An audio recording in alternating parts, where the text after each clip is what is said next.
Hi guys, welcome to Cricket Caviar. The World Cup is on and just now मैं बहुत emotional हो गया जब साउथ अफ्रीका और बांग्लादेश का नेशनल एंथम चल रहा था and that is something which is very unique about a world cup की आपको नेशनल एंथम्स इमोशन पैशन सब कुछ दिखता है।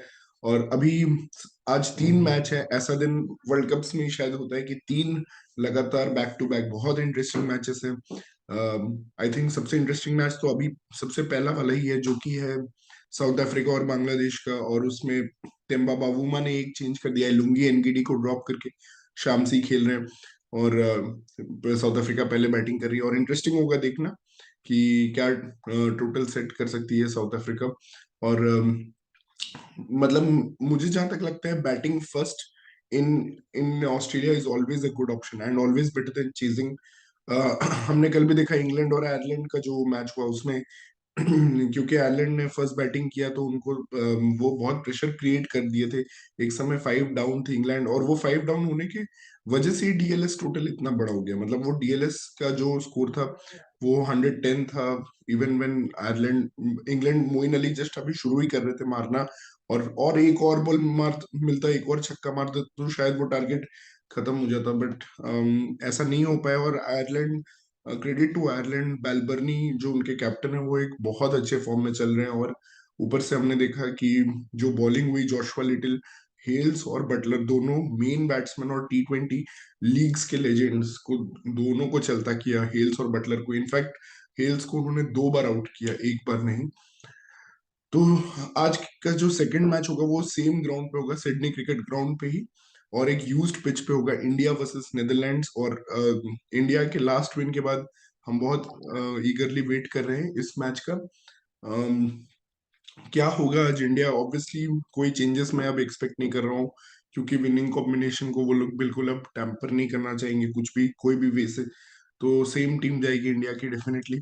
नेदरलैंड्स की तरफ से उनको क्या चैलेंज मिलेगा? नेदरलैंड्स के एक बॉलर है जो मुझे बहुत अच्छे लगते हैं, द 100 के one of the best bowlers हैं, वो है Fred Klaassen. Fred Klaassen left arm हैं और इन स्विंग बहुत अच्छा करते हैं। तो मुझे लगता है कि शुरू में रोहित और केएल राहुल को फिर से वो फ्रेड क्लासन का इन स्विंग देख मिलेगा जो कि उनके लिए एक चैलेंज होगा। जो वो थोड़ा डर डर के खेल रहे हैं अभी, फुटवर्क अच्छा नहीं हो रहा है जो हमने लास्ट वीडियो में बात की थी। तो फ्रेड क्लासन की तरफ से उनको एक चैलेंज रहेगा। वैन मीकरन जो है वो काफी फास्ट है, नेदरलैंड्स के दूसरे स्ट्राइक बॉलर। और बैस डी लीड जो उनके ऑलराउंडर है वो एक बहुत हट्टे कट्टे टॉल एंड स्ट्रॉन्ग ऑलराउंडर है उनके। और वो भी बहुत अच्छा शॉर्ट पिच डालते हैं, प्लस नंबर 4 पे आके हिटिंग भी करते हैं। तो ये जो होते हैं ये मेन थ्रेड्स हैं बैटिंग में। ऑब्वियसली मैक्स ओडाउड को हम नहीं भूल सकते हैं जो श्रीलंका के अगेंस्ट जो उसने उन्होंने सिंगल हैंडेड इनिंग्स खेली थी, बस 15 रन कम मार्जिन रह गया था श्रीलंका को हराने में। और मैक्स ओडाउड लंबे लंबे बालों के साथ वो भी एक अलग कैरेक्टर एक लगते हैं, बहुत फाइटिंग कैरेक्टर लगते हैं। Vikramjit Singh at the top of the order, एक इंडियन ओरिजिन के प्लेयर, वो लेफ्टी हैं और एक फास्ट स्टार्ट्स देते हैं अपने टीम को। Obviously Australian veteran Tom Cooper है टीम में। तो बहुत सारे ऐसे प्लेयर्स हैं उनके पास जो they can impact the game. और उसमें सबसे ज्यादा बैस डी लीड के बारे में मैं बोलना चाहूंगा। ऑलरेडी टूर्नामेंट में 2 मैन ऑफ द मैच ले चुका है वो। एक आई थिंक जिम्बाब्वे के साथ और एक नामीबिया के साथ। तो दो वो ऑलरेडी ले चुके हैं मैन ऑफ द मैच। और आई थिंक यूएई और नामीबिया, ये दोनों के साथ उन्होंने अपना मैन ऑफ द मैचेस लिए हैं। तो वो एक बहुत ही इंटरेस्टिंग और थ्रेटनिंग बॉलर है, बैस डी लीड और बैट्समैन। और देखना पड़ेगा क्या होता है आज। It will be interesting. And Indian team का प्रिपरेशन 42 किलोमीटर दूर उनको भेजा गया प्रैक्टिस करने नेट्स में सिडनी से।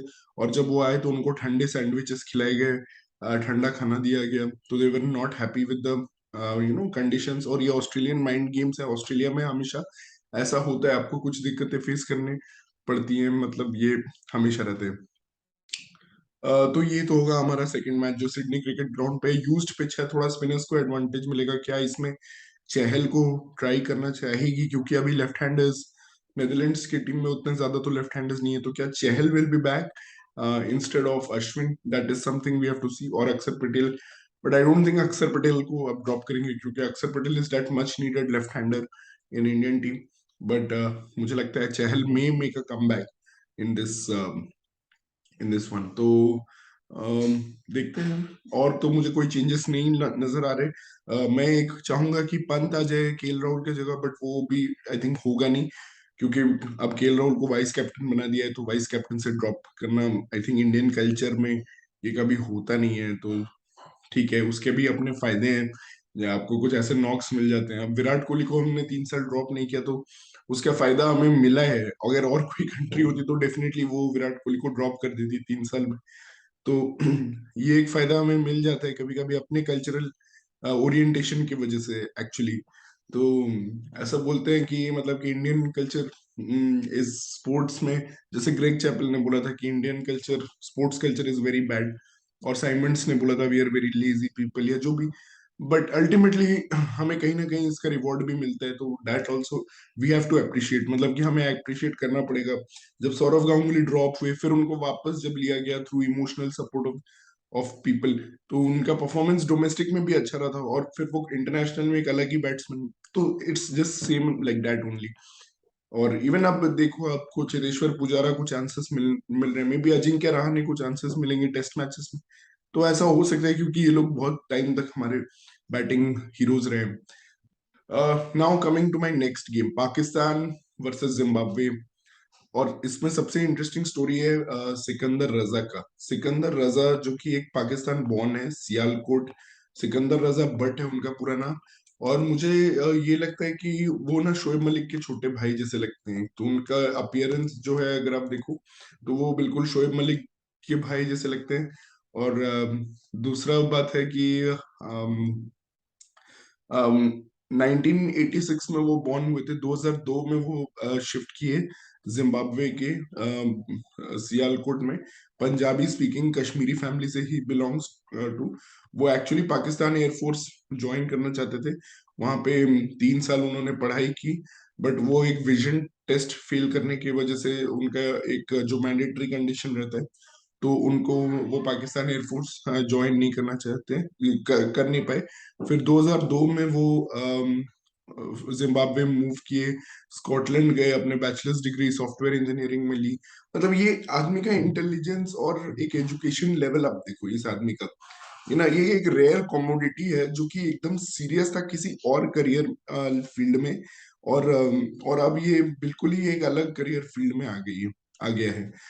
2009 में इन्होंने, मतलब कि 86 में अगर ये बॉर्न है, तो 23 इयर्स के एज में इन्होंने अपना डोमेस्टिक क्रिकेट खेलना शुरू किया है। और मतलब आपको ये क्रेडिट देना पड़ेगा कि इन्होंने जो 23 इयर्स में अपना डोमेस्टिक क्रिकेट खेलना शुरू किया, तो शायद इनका मतलब पाकिस्तान में तो कोई इनका डोमेस्टिक एक्सपीरियंस उतना था नहीं। तो जैसे ही इन्होंने डोमेस्टिक क्रिकेट खेलना शुरू किया है, तो आप देख सकते हो कि क्या इम्पैक्ट मतलब रहा होगा इनको, कि इनको 2010-11 में ही आई थिंक डेब्यू मिल गया था, राइट। तो ये बहुत इंटरेस्टिंग है। 17 टेस्ट मैच, 123 ओडीआई और 61 T20I खेल चुके हैं। और आज ये अपने होम कंट्री पाकिस्तान में, वैसे तो बहुत सारे मैचेस में बहुत सारे गेम्स खेले होंगे, लेकिन आज वर्ल्ड कप में एक अलग ही मलाल रहेगा कि मतलब मुझे अपने कंट्री ऑफ बर्थ के अगेंस्ट मुझे अपने आप को ये करना है, एक प्रूव करना है मुझे। तो मुझे लगता है ये एक बहुत इंटरेस्टिंग रहेगा। और सिकंदर रजा की सबसे बड़ी बात है कि वो शॉर्ट पिच बॉल बहुत अच्छा खेलते हैं।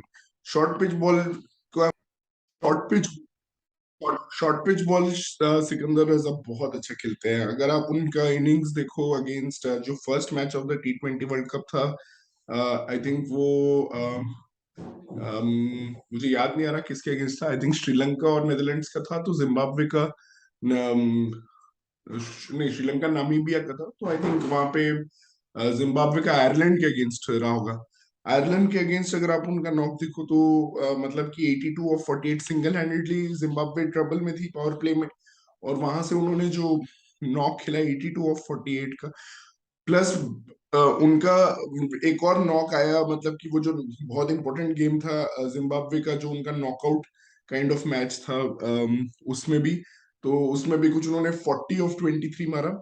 और मैंने एक जगह मतलब ये लिखा था कि अभी सिकंदर रजा का कुछ 76 बॉल्स में उनके 140 रन चल रहे हैं, मतलब 180 190 का स्ट्राइक रेट उनका चल रहा है। 76 बॉल्स में 140 इन दिस टूर्नामेंट, और ऊपर से उनके 5 विकेट है 11 ओवर में 60 रन देके। 6 से कम इकोनॉमी रेट है उनका, तो एज अ बॉलर मतलब। और मैंने देखा उनके बॉलिंग में अभी कितने वेरिएशंस आ चुके हैं, मतलब वो एक कैरम बॉल भी डालना सीख चुके हैं। वो एक ऑफ स्पिनर तो डालते ही थे, अब वो लेग स्पिनर भी डालते हैं, मतलब बहुत दूसरा डालते हैं, मतलब बहुत वेरिएशन, बहुत इंटेलिजेंट क्रिकेटर है। और क्यों ना इंटेलिजेंट हो, जो ये आदमी एयरफोर्स सिर्फ एक विजन टेस्ट के वजह से फेल किया। और स्कॉटलैंड में उसकी सॉफ्टवेयर इंजीनियरिंग की डिग्री है, तो भाई वो तो भाई अलग ही लेवल का उसका एक मतलब, मुझे लगता है उसका एक माइंडसेट एकदम अलग लेवल का। And he will be always looking for innovating something, doing something extra for his team. और जिम्बाब्वे टीम में अब वो सीनियर हो चुके हैं, मतलब कि वो और शॉन विलियम्स, इन दोनों पे ही दारोमदार है जिम्बाब्वे के लिए कुछ करने का। तो जिम्बाब्वे टीम इन दोनों के भरोसे है, मैं तो बोलूंगा बहुत ज्यादा। 2013 में आई मीन इनका डेब्यू हुआ था, ओडीआई डेब्यू अगेंस्ट बांग्लादेश, तो ये अब ऑलमोस्ट 10 साल 9 साल हो चुके हैं इनको खेलते हुए। 2015 क्रिकेट वर्ल्ड कप भी ये खेले थे जिम्बाब्वे के लिए। और दूसरी चीज है कि ये मैच जो है ये आई थिंक पर्थ स्टेडियम में है, तो पर्थ स्टेडियम में अब क्या है कि बाउंस काफी अच्छा मिलता है। तो इसमें बाउंस का अगर हम देखें तो मतलब कि I think Pakistan obviously they have Haris Rauf, मतलब उससे अच्छा बाउंस कोई नहीं निकल सकता। शाहीन शाह अफरीदी थोड़ा जो अनफिट लग रहे हैं, विराट कोहली का ने उनका कॉन्फिडेंस काफी अभी इफेक्ट किया होगा। तो ऑब्वियसली मतलब ठीक है, but I think Blessing Muzarabani और रिचर्ड एनग्रावा को भी हम यहाँ पे अंडर एस्टिमेट नहीं कर सकते, मतलब वो भी काफी अच्छा। ब्लेसिंग मुजरबानी जो लेंथ बॉल करते हैं वो काफी हाइट पे आती है, जैसे हारिस रऊफ की आती है। और वो भी काफी इंटरेस्टिंग होगा एक बैटल देखने का कि क्या ब्लेसिंग मुजरबानी बाबर और रिजवान को ट्रबल कर सकते हैं, या रिचर्ड एनग्रावा ट्रबल कर सकते हैं उनको, या फिर सिकंदर रजा का स्पिन का जरूरत पड़ेगा। और पाकिस्तान का टीम में क्या चेंजेस होंगे, क्या लाइनअप्स में चेंजेस होंगे, वो भी इंटरेस्टिंग रहेगा। मुझे नहीं लगता वो इतना अच्छा मैच उनको भी लगेगा, अगर वो लोग एक अनबायस्ड असेसमेंट करें तो उनको भी लगेगा कि उन्होंने काफी अच्छा खेला ये मैच। और उन वो भी कुछ चेंज नहीं करेंगे आई थिंक। तो आई थिंक दोनों टीम्स मोस्टली सेम लाइनअप के साथ जाएंगी इसमें। आई थिंक टेंडाई चिटारा का बहुत बड़ा रोल रहेगा, क्योंकि अगर मुजराबानी ब्लेसिंग मुजराबानी और इनग्रावा प्रेशर क्रिएट करते हैं, तो इट्स इंपॉर्टेंट कि टेंडाई चिटारा दूसरे एंड से लूज ना करें, उनका लाइन एंड लेंथ बहुत मैटर करेगा। और बाकी भी जिम्बाब्वेन बॉलर्स को मतलब थोड़ा स्टेप अप करना पड़ेगा। ऑलराउंडर्स माधेवेरे और जोंगवे ये लोग कैसा खेलते हैं, ये भी बहुत इंपॉर्टेंट है देखना। और मतलब इनको कंट्रीब्यूट करना पड़ेगा, और ऐसा नहीं कि मतलब कि बस आके बैट चला के चले गए, मतलब उस तरह का ये हरकत ना करें। और तो they can have a chance. हम देख रहे हैं टूर्नामेंट में इंग्लैंड और आयरलैंड का, हमने देखा बैलबर्नी और जोशुआ लिटिल ने जो बॉलिंग की, और उसके बाद हमने देखा कि श्रीलंका भी शायद अपसेट कर देती है अगर मार्कस स्टोइनिस का वो तेज तर्रार 15 नहीं आता, मतलब वहां पे वो बहुत मच नीडेड टाइम पे आ गया। मतलब ग्लेन मैक्सवेल का 23 ऑफ 12, ग्लेन मैक्सवेल जब आउट हुए तब भी 69 ऑफ 47 था, और वहां पे मार्कस टोइनिस ने हसरंगा और थिक्शना को जो अटैक किया और ऐसे ऐसे जो मोटिवेट किया कि मैं ही हूँ यहाँ पे, आई एम द किंग। बहुत मजा आया देख के मार्कस टोइनिस का knock, that was also unbelievable. And I think दूसरा चीज होगा इंडिया के लिए कि टिम प्रिंगल एक अच्छे स्पिनर है। उनको कैसे खेलेंगे ये लोग वो भी देखना पड़ेगा। रोली ऑफ मैंडमव है, शरीज अहमद है, और एक्चुअली नेदरलैंड्स ने पाकिस्तान को काफी अच्छा चैलेंज किया था जब अभी पाकिस्तान रिसेंटली टूर करने गई थी। पाकिस्तान को बहुत अच्छे से कॉलिन एक्करमैन है जो कि काफी अच्छा लास्ट इनिंग्स भी खेला था अगेंस्ट बांग्लादेश, तो देखना पड़ेगा। अभी कैप्टन उनके स्कॉट एडवर्ड्स हैं। एंड वेरी इंटरेस्टिंग आज के फिक्चर्स होंगे। मुझे पाकिस्तान जिम्बाब्वे में पाकिस्तान टीम का पलड़ा भारी, और इंडिया नेदरलैंड्स में मुझे आज लग रहा है KL Rahul will be back, because जब प्रेशर नहीं होता तो केएल राहुल ऑलवेज प्लेज, मतलब उनको ये बायलैटरल्स और नॉन प्रेशर मैचेस में बैटिंग करने में वो बहुत मजे से बैटिंग करते हैं, डरे डरे डरे नहीं रहते हैं जैसे वो हमेशा प्रेशर मैचेस में रहते हैं। तो मुझे लगता है आज केएल राहुल का दिन रहेगा, भुवनेश्वर कुमार का मे भी दिन रहेगा। तो इंडिया नेदरलैंड्स का एक्चुअली T20 वर्ल्ड कप में ये फर्स्ट एनकाउंटर है। 2003 2011 में वो जीत चुके हैं। एक बार युवराज मैन ऑफ द मैच रहे थे, एक बार हम 2003 में जस्ट जीते थे, 204 मतलब चेज करने थे। तो अफसोस ये हो रहा है इस वर्ल्ड कप में कि बारिश की वजह से कुछ मैचेस नहीं हो पा रहे। मतलब न्यूजीलैंड अफगानिस्तान का मुझे लगता है एक बहुत अच्छा मैच होता है, बट वो हो नहीं पाया। तो गाइज लेट्स सी क्या होता है आगे इस वर्ल्ड कप में, and it will be very interesting to follow these three matches. तो let me know what is your prediction and what is your views on these matches. Thank you guys, and I'll see you again up before the next match.